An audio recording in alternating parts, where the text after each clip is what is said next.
Jai Shri Mataji. Good morning to everyone. Let us all bow down to Shri Mataji, raise our Mother Kundalini and put Bandhan.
Shri Ganesh Mantra.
Let us now listen to Shri Mataji's speech.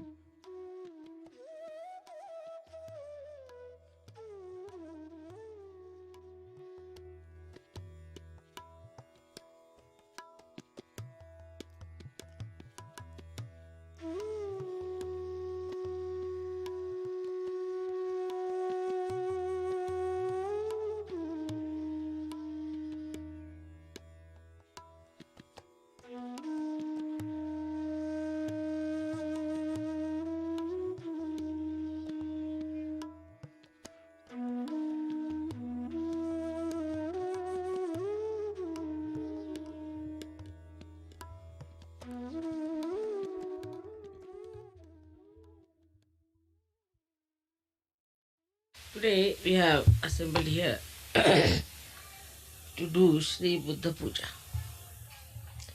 I don't know how many of you have read of Buddha's life and how ultimately he achieved his enlightenment.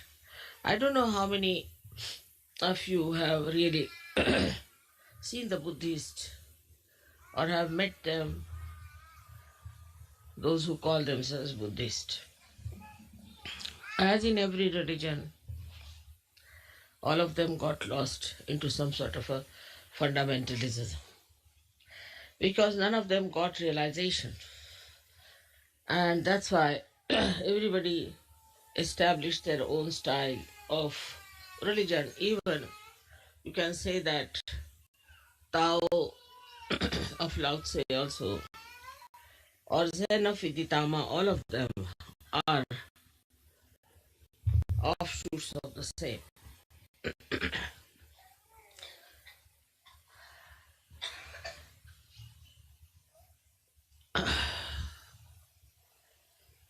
you have to see how he first felt that one has to seek something beyond life. Once we are very much satisfied with whatever we have, because he was a king's son, he had a very nice wife, he had a son, and naturally anybody in that position would be quite satisfied. But he saw a very sick man one day, he saw a beggar, and also he saw a dead man, and everybody crying for that dead person. He couldn't understand how this misery has come. And what is the need to have this misery? So he gave up his family, he gave up his luxuries of life, everything he gave up and went in search of the truth, as many of you have done. He would have been lost also, I would say, because he read all the Upanishads and he read all the books that were possible for him to say what is the truth is. But he couldn't get anything. He took a complete sannyasa in the sense, as far as the food is concerned, as far as entertainment is concerned, everything he gave up. And ultimately he was lying under a banyan tree, and suddenly the Adishakti gave him realization, because he was so true and was one of the one marked for a special place in the Virat. He had to achieve that. Of course, I need not tell you about his previous lives. Perhaps in so many of my lectures I have already talked about it. What was his previous life and how he achieved his own enlightenment about himself. But what we have to see from his life is that he discovered and he found out that want is the reason, the desire is the reason of all the miseries. But he didn't know what was the real want, what was the pure want, what was the pure desire.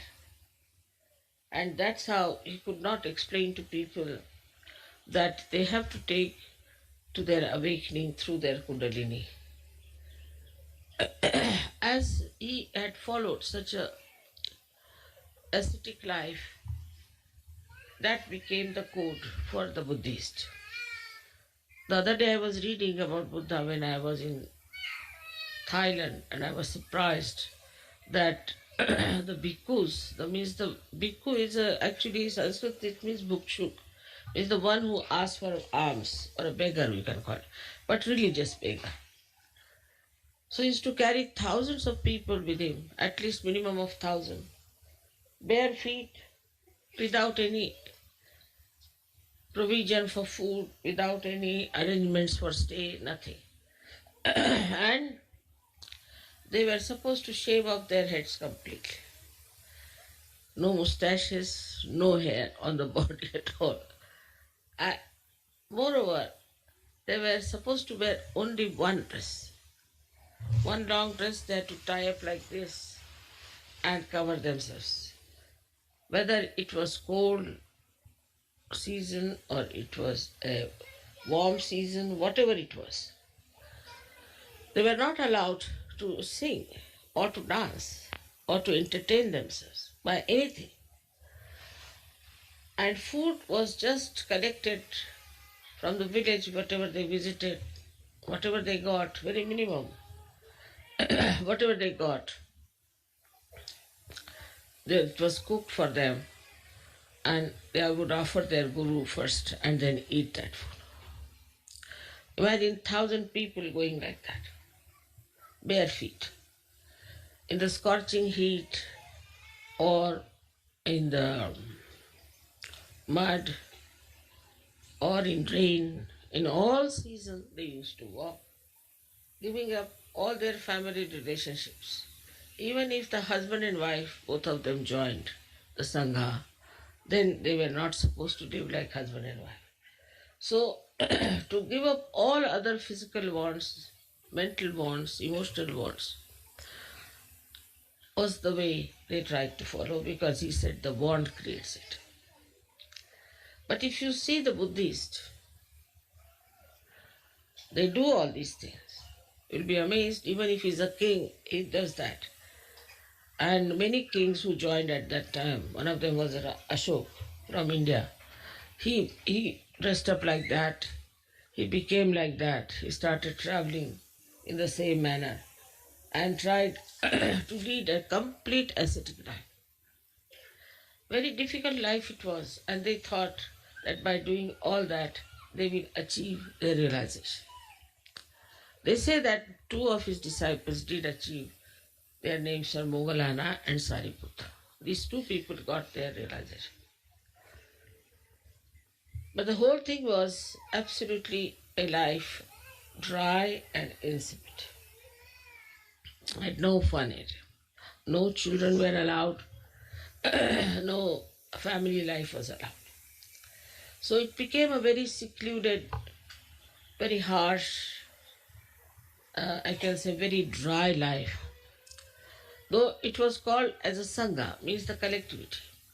But in that collectivity, there was no report as such because they were not supposed to talk too much.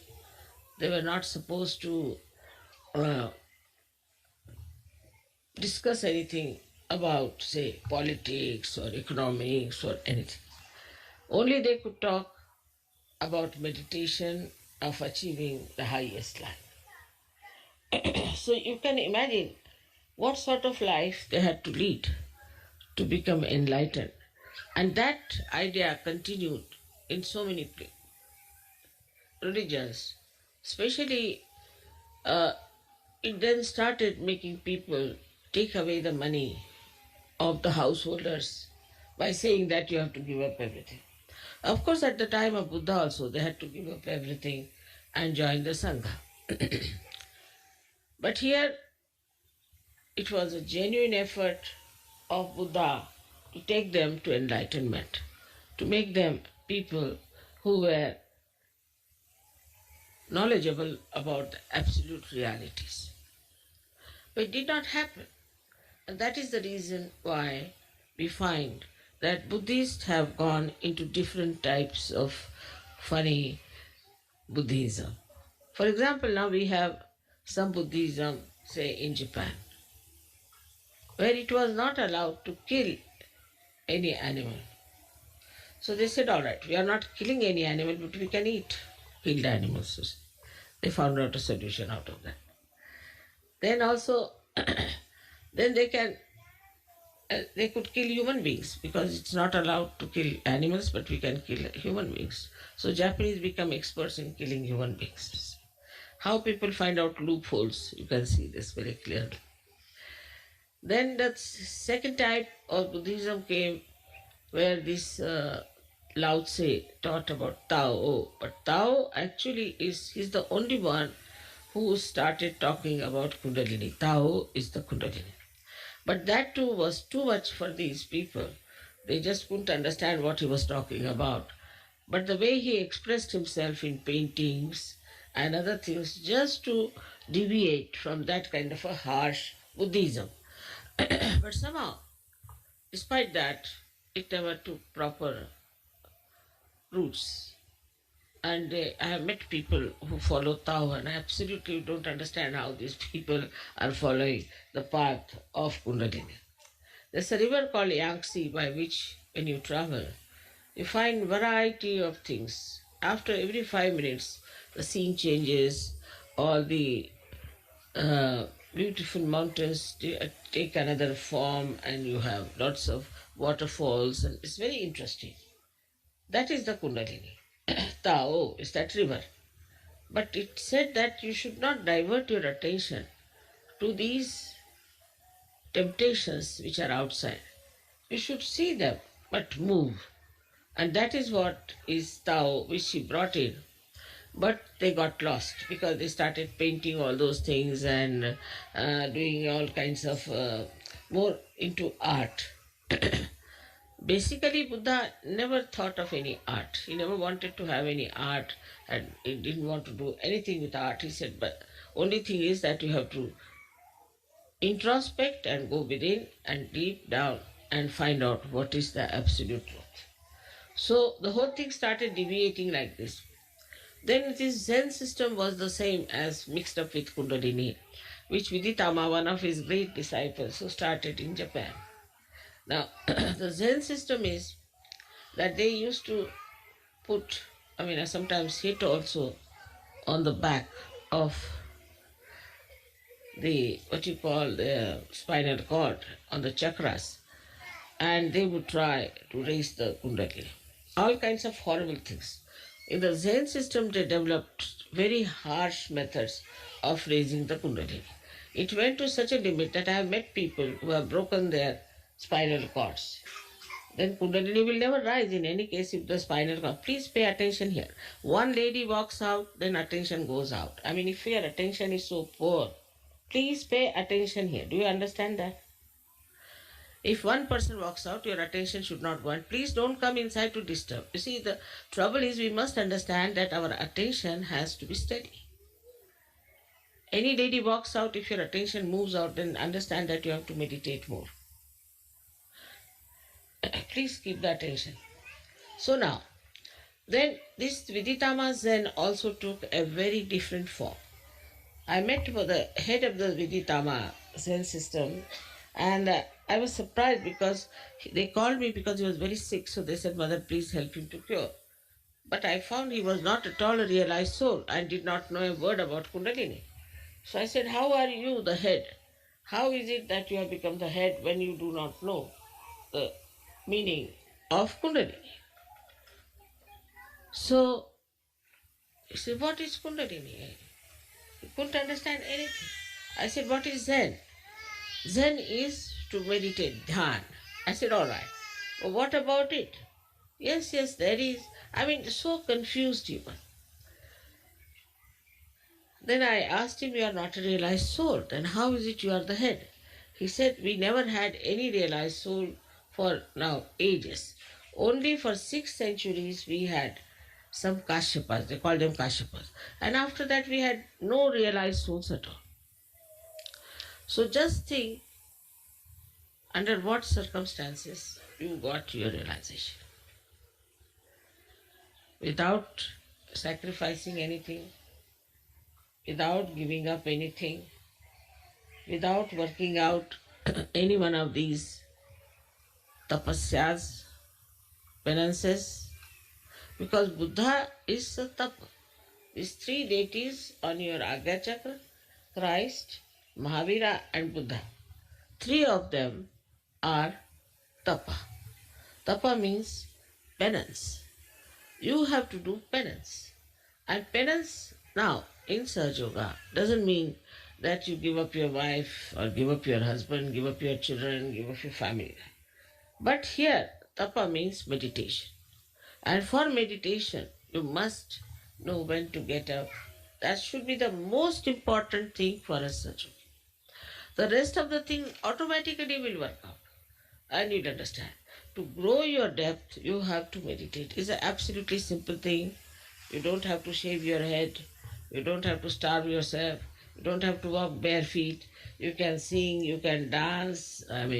You can entertain yourself with music. You're not even allowed to see a drama or a play or anything like that. So many things. If you see the list, you'll go really crazy. How could people exist? But there were 1,000 people with him who were traveling with him. And they became so poor, they were just wearing rags. Ultimately, a big trader was passing by and he saw them and he thought, what poor people, these are just beggars. God knows they're lepers and what are they. And he had a great feeding for them and he gave them some food to eat and everything. And still he did not know that it was Tathagata, means it was Buddha who was going.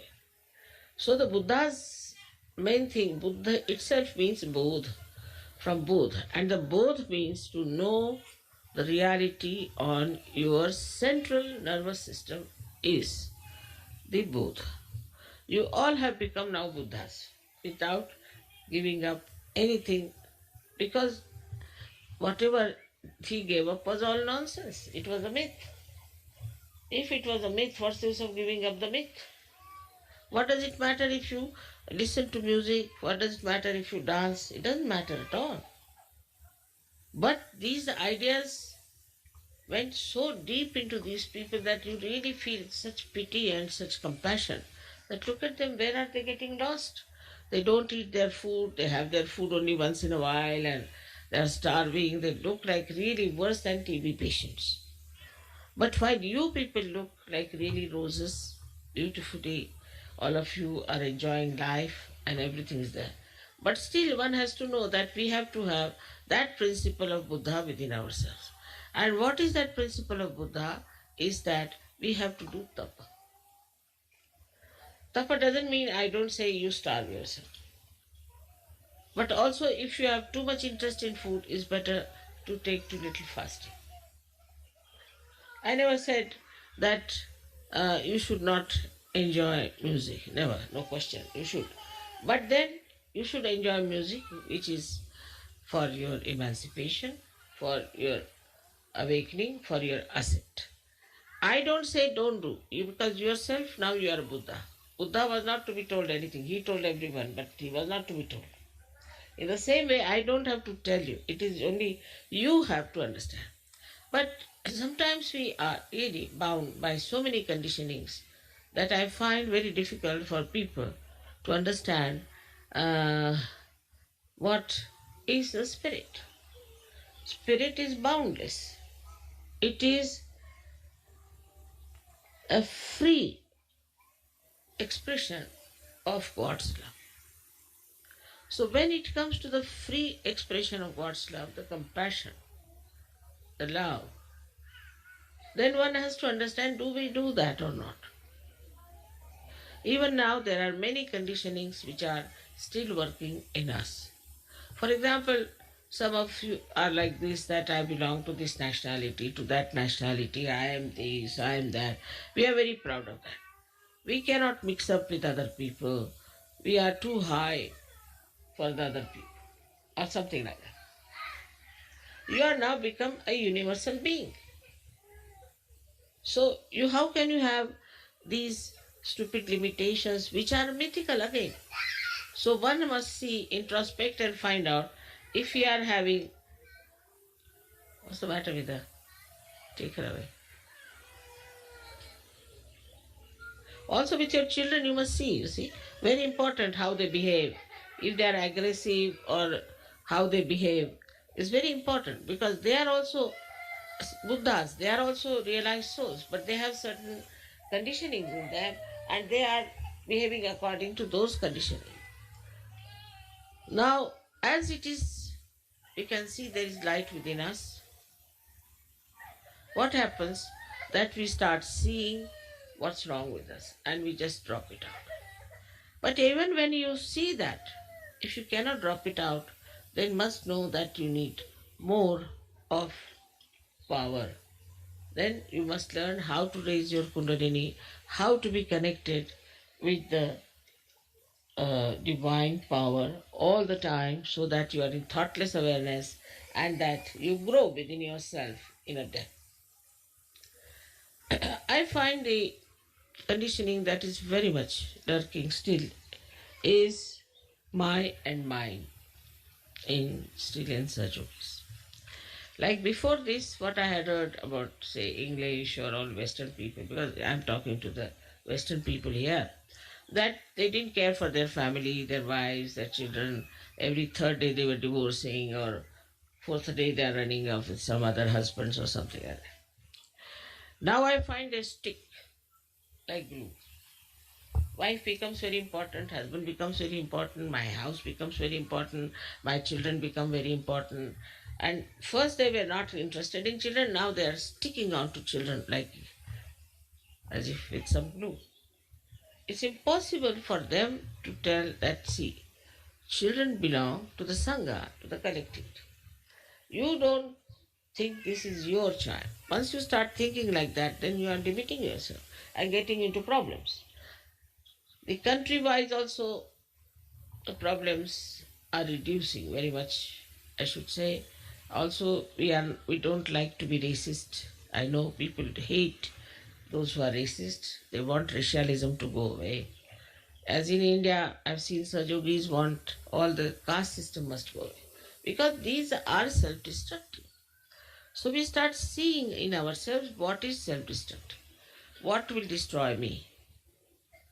Then what will destroy my family? Then what will destroy my country? And what will destroy the whole world? All these ventures, which are just the opposite of your constructive life, you start seeing, you see your derailment, you see you are going towards destruction, and you can stop it. And that is very important, only possible if you try to introspect yourself and meditate and see, have I got this quality? Some of them are very proud of their certain temperaments. Like, I'm like this, what to do, mother, I'm like this. No more. Now all your beautiful qualities have been awakened by your Kundalini. Shows that nothing was dead, nothing was finished. They were all there intact. And when the Kundalini started rising, she just awakened all those beautiful qualities. Apart from that, in the Guru Puja, I'll tell you what all has happened. Of course, you must have seen in Sastar Puja, I told you about yourself, that what you have achieved, you have no idea as to what powers you have got. But in Guru Puja, I'll definitely tell you what is the thing that is Sahaja Yoga. It's one of the most precious thing that a human being should have known long time back. It is not only talking about God. It is not only saying there's divinity within you, but the effectiveness of that. So you don't need any science. You have any problem, all right, give a bandhan, finished. So simple. If you want anything, just give a bandhan, it's finished. You want to give realization, you raise that. That's Kundalini is raised. Everything that you can do with science, you can do with search. We are also computers. Sometimes I say something, say, Mother, how do you know? So I am a computer, no doubt. But you all are computers. Only thing you have to develop your depth. Now you are on the right lines. So we don't need this science which can destroy all of us. Everything can be done through Sajo. And this is what I'll explain to you in Guru Puja, how you become so capable. So please have self-esteem. You must have self-esteem and understand that you are a Sajogi. First and foremost, you are a Sajogi.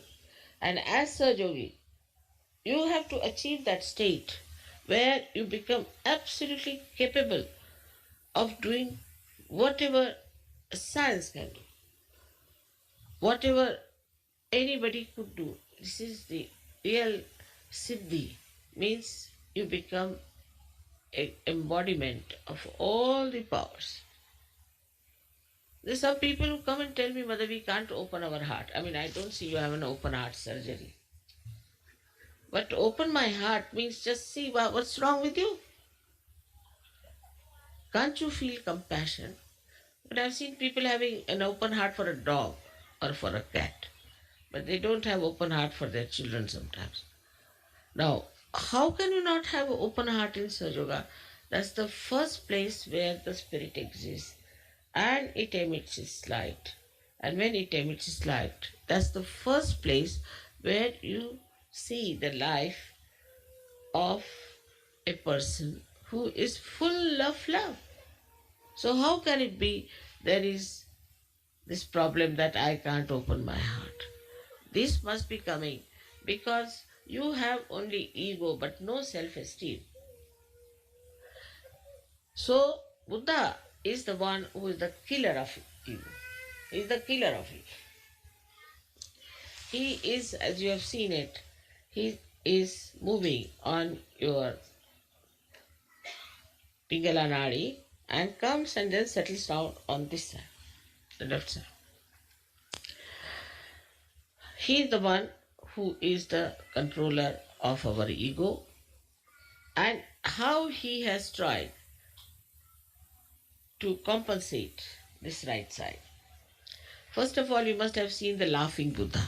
He's very fat, and a person whose right side is very thin. He's never laughing, never smiles even. Even if you tickle, he may not. So, they have shown Buddha as a person. He'll have many children sitting on his stomach all over his body and everywhere, and he'll be laughing. So, just see how they have shown the compensation of Buddha, the one who is the controller of our right side. So, how he controls our right side, just laughs out of it. He makes fun of himself, he makes fun of everything. Anything they see, for example, now, as he said, don't see any drama. All right. I say you see every drama. But in that you see with your enlightened consciousness, you can see the stupidity of it and enjoy the stupidity. For example, this Elizabeth lady was married 8 times or something, 9th. I don't know how many times she was married. I've lost count. So these stupid people went there, 3,000-4,000. Imagine, more than you people. Were standing around, and there were helicopters who were sending parachutes down, and everybody was so much enamored, and the parachuters were falling on the trees, sometimes falling on the people. And it was all in the newspaper, a big news for these Americans, you see. So you should see the stupidity of that. If you could see the stupidity, then it's all right. But if you become one of those spectators and think that, oh, what a thing is the... What a luck that I've been able to see this lady, such an inauspicious person, going for her honeymoon. Then, you see, anything you see. Now say, I went to Rio and they showed me the way they are having carnival. My God, I felt like vomiting. It's so repulsive. So, how you react to things depends on your attention. Buddha Chitta means the one which is enlightened attention. How you react. Of course, if it is something divine, then you have a rapt attention. Absolutely. You won't put your attention here. To you, it does not matter whatever may happen in the whole world. A complete attention on that.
Mahamantras.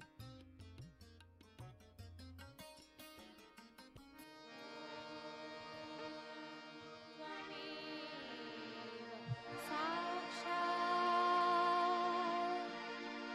Shri Mahalakshmi Mahasaraswati Mahakali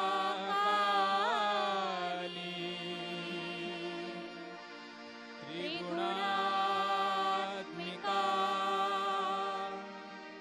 kundalini साक्षात्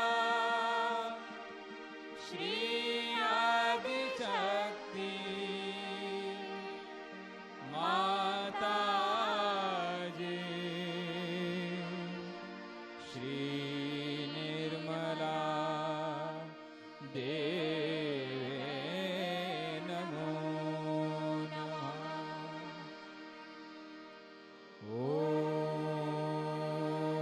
त्वमेव साक्षात्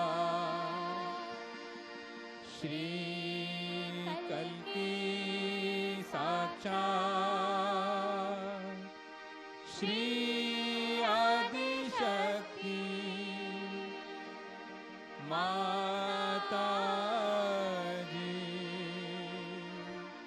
श्री निर्मला देवे नमो नमः। ॐ त्वमेव साक्षात् श्री कल्की साक्षात् श्री सहस्रार स्वामिनी मोक्ष प्रदायिनी माताजी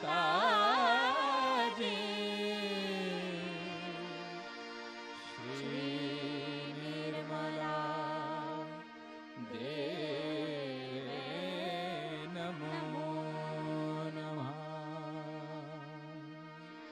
श्री निर्मला देवे नमो नमः। श्री निर्मला देवे नमो नमः।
Shri Mataji, we thank you for this beautiful morning meditation.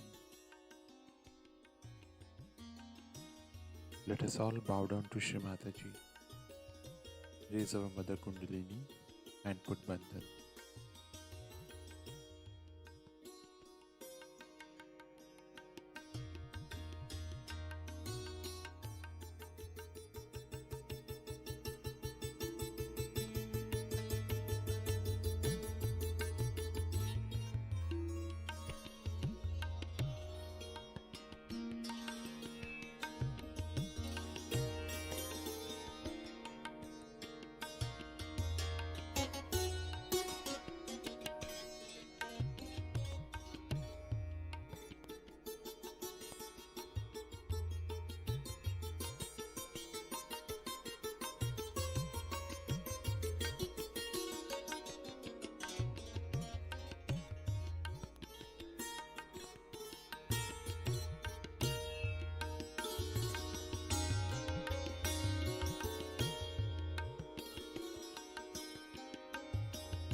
Wish you all a blessed Shri Buddha Jayanti. We will continue with our morning meditation tomorrow morning, same time. Jai Shri Mataji.